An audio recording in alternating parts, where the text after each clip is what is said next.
Biriwe neza we twatangiranye ya video yo gusikaninga amatike.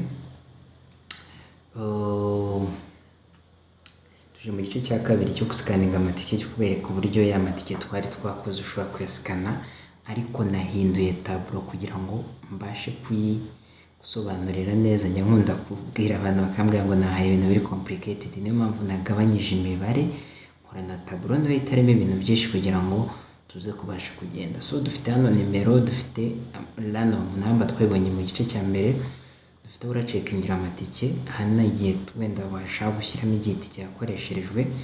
Ino ntabwo turi buyikoreshe, dufite nino column irimo QR code. So icyo tugiye gukora, ngewe tubare niba ari njye ncekinga amatike, ngiye kureba ino tike izanwe n'uno mukiriya niba yarakoreshejwe. Niba yarakoreshejwe irabimbwira, niba itarakoreshwa nabyo ndabimenya.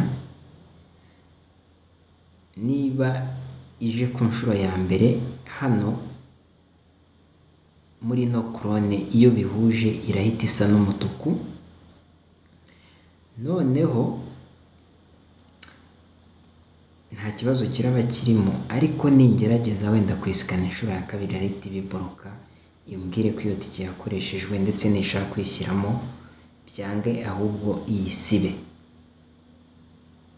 Nuko biri bugende. Hari rero application ndakoresha muri telefone yanjye, uri buze kumva ninsikana uko hari ubumva akajwi kavuga bip, irabisikanye then inyohereza hano muri system for verification, irahita inyereka niba iyo tike yarakoreshejwe cyangwa ari ubwa mbere igiye gukoreshwa. So mukurikire.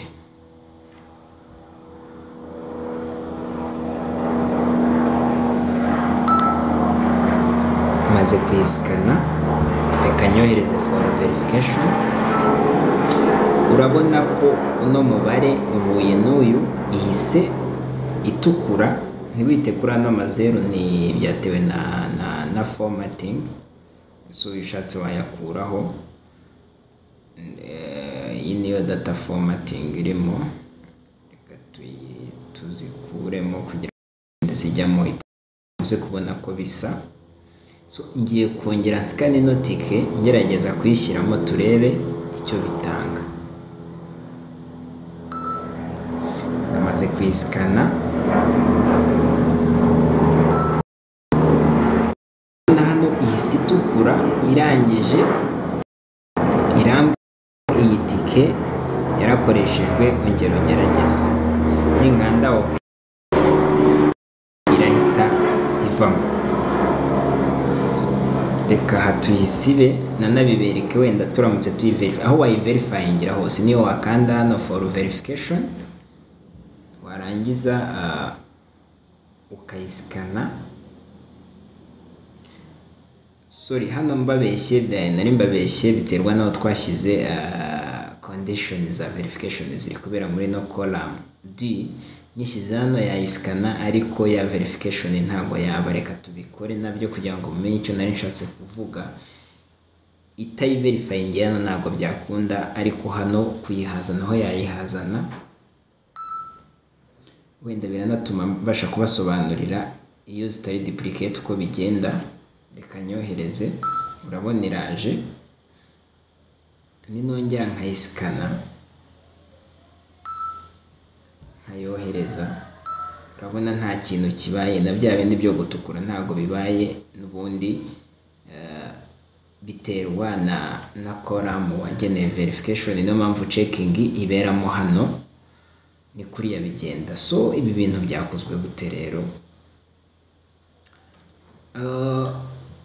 Icyo nakoze, nta bintu by'ishano birimo.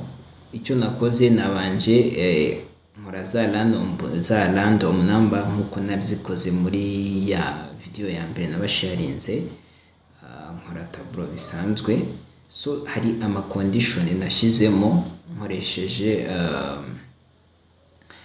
buno buryo bwa condition formatting. Condition ya mbere nashyizemo ni yuko niba hari itike hano ibonetse ihuye n'irimo hano, iyo bihuje ihita iba itukura. so nakoresheje formula hano, so kugira ngo verifying reka selecting hano ahabereye condition formatting, njye kuri manage rule. So ngiyi rero nakoresheje formula ya match, mpitamo itike imwe ariyo C2, then nshyiramo nshyiramo selectinga ino column ya D bitewe naho amatike yanjye nshaka kagarukira, shyiramo 0, then mfunga parenthese, then nkora data formative. Noneho fill ubu mpinduye nkayigira umuhondo nabyo byakora, then apply biragira. So ikindi nakoze ni checking duplicate, nabikoreye muri no column ya D, bituma mu gihe itike ije irimo iri duplicated ihita nayo ifite uburyo yitwara ku buryo itandukana n'izindi, za zindi ziri duplicate ziba highlighted. Ibyo ni ibisanzwe, nabyo bikorerwa muri condition formatting, nayo ni iyi ngiyi. Ufata iyo column ushaka, so babigenza gute?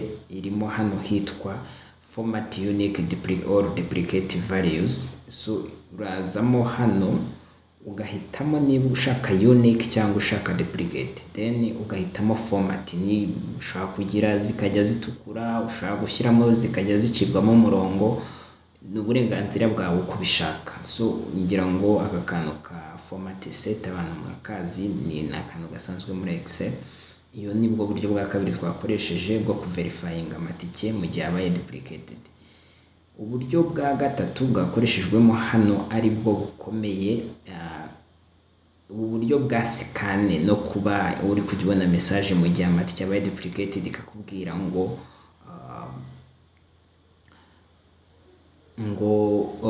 bisaba ko inoti yakoreshejwe ongera ugerageze. Ni uburyo buri complicated ku muntu udasanzwe ukoresha Excel. Twashyizemo code za Visual Basic, ntabwo rero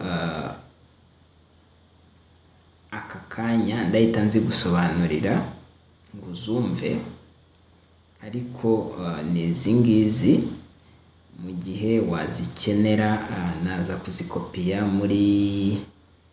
muri description. Ushaka gutestinga ibi ngibi wazikoresha uko zimeze, however uze kuba sure urebe kuri aka kantu niho honyine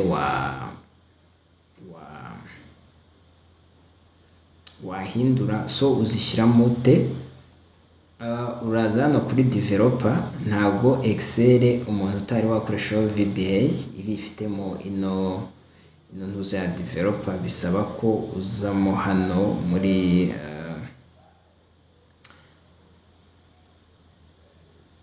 more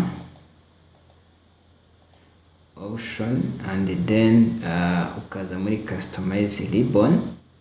Hano iyo usanze itari enabled uyirayenablinga, then hitiza hariya. Ni ukuvuga ngo ubu nkoze disable ihita ivaho, na yenablinga nabwo igahitiza. So iyo urangije rero uraza kandi hano muri developer, uza hano kuri Visual Basic. Icyo urakora, zino code ziri kuri sheet 1, urakanda sheet 1. Hari igihe ukizamo hano usanga harimo general, making sure ko wahisemo worksheet, and then hazahita haza worksheet select change. Ni ukuvuga ngo aka kantu bivuze mu gihe hari ikintu gihindutse muri iriya cell, nibwo itriggeringa iriya message box. Abasanzwe bakora ibintu by'amakode barabizi. Kadusubizemo za code for test. Izi wazikoresha, ndaza kuzishyira muri description, and then ugakora save. Ibi ntabwo biba birangiye, kugira ngo ino document yawe ize kuraninga ziriya code ntabwo zisavinga nka Excel isanzwe, ahubwo mu gihe ugiye kuyisavinga uyisavinga as macro enabled, ntabwo uyisavinga nka Excel isanzwe. So making sure ko wahisemo aka kantu kitwa Excel macro enabled, nibwo bya byose biri buze kuraninga. Nuko twa designinze ino sheet yacu. So igice cya kabiri rero ni kijyanye n'uburyo bwo gusikana. Urabona kano kantu kitwa Scan IT to Office, ni add-on iri kuri Microsoft Excel igufasha gusikana ibintu bya Microsoft Excel ukoresheje telefone. Icyo ukora, hari abayifite muri insert, abafite Microsoft Office maybe kuva kuri 2013, akantu ka add-in kari muri insert, ariko abafite hejuru yayo kugera kuri 365 kaba muri developer. Ngaka uraza ugakanda kuri add-in, then uraza kwandikamo iri jambo rya Scan to IT to Office, sorry, then irahita iza hano. Iyo birangiye ujya no muri telefoni, urajya muri Play Store ushakishe iyo app, nayo yitwa Scan it to Office. Noneho nurangiza uyidownloading, haba kuri iPhone haba kuri Android irimo. Nurangiza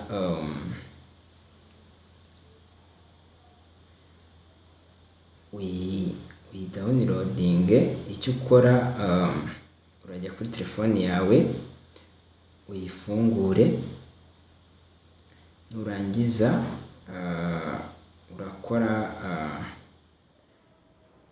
urabanza ujye kuri connection.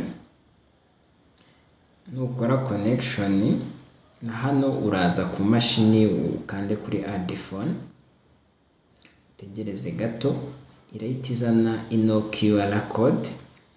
Noneho muri telefone ukande kuri add connection,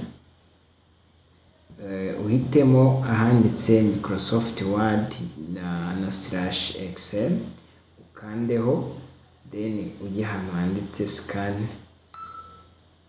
uhite usikana, biraba bibaye connected. So anytime urajya ushaka kuyikoresha irajya ihitiza, then nurangiza uraza muri ya scan yawe leta guhaka hano uza ka scan, usikane ya QR code, irahita ikora bya bindi twari turi gukora.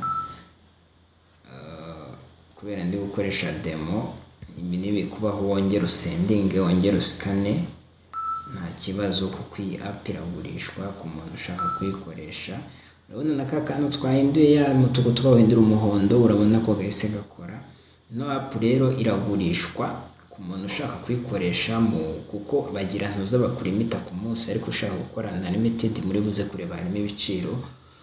Ushobora no kuyikoresha nk'abantu bagira ari muri alimentation bitagombye kugura scanner. Iyi nayo ishobora gukora nka scanner, irakora neza rwose kandi irihuta. So nuko rero twabikoze, murakoze cyane.